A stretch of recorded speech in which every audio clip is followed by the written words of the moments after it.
சிறகடிக்க ஆசை சீரியல்ல இப்ப கிறிஸ், நான் இப்படியெல்லாம் பேசுறதுக்கு உங்ககிட்ட இருந்து தான் கத்துக்கிட்டேன்.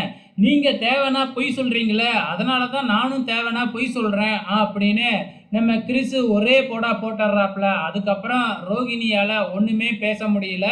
நம்ம வாழ்க்கைய மட்டும் கவனிச்சோம். கிறிஸ பத்தி நம்ம கவலைப்படவே இல்லையே.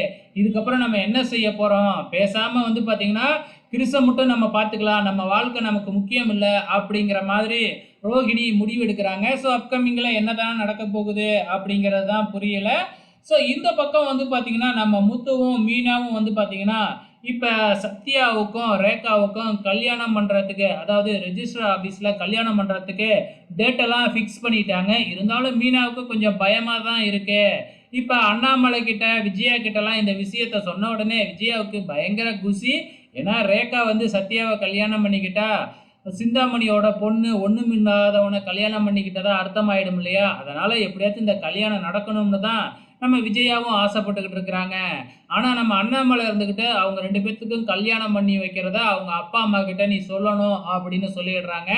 எதுக்கு அவங்க கிட்ட சொன்னா இந்த கல்யாணத்தை தடுத்து தானே பார்ப்பாங்க அப்படின்னு உடனே என்ன நடந்தாலும் அப்பா அம்மாவுக்கு தெரியாம கல்யாணம் நடக்கக்கூடாது அப்படின்னு அண்ணாமலை சொல்றதை கேட்டு நம்ம முத்துவும் மீனாவும் ஒரு தட்டுல பழம் இதெல்லாம் வச்சு எடுத்துக்கிட்டு போய் நேராக வந்து பார்த்தீங்கன்னா உங்கள் பொண்ணுக்கும் என் தம்பிக்கும் கல்யாணம் அப்படின்னு வந்து பார்த்தீங்கன்னா மீனா சிந்தாமணிக்கிட்டேயும் ரேகாவோட அப்பா கிட்டேயும் போய் சொல்கிறாங்க. இது கேட்ட உடனே பயங்கரமாக அவங்களுக்கு கோவம் வருது. சிந்தாமணி தட்டெல்லாம் தட்டி விட்டுறாங்க. அதுக்கப்புறம் என்ன, ரொம்ப நேரம் அவங்க 2 பேத்துக்கும் இடையே கான்வர்சேஷன் போய்கிட்டே தான் இருக்கு. ஸோ கடைசியாக வந்து பார்த்தீங்கன்னா நம்ம முத்து ஒரு பஞ்சு டைலாக் பேசி, நீங்கள் என்ன பண்ணினாலும் இந்த கல்யாணம் நடக்கத்தான் செய்யும்.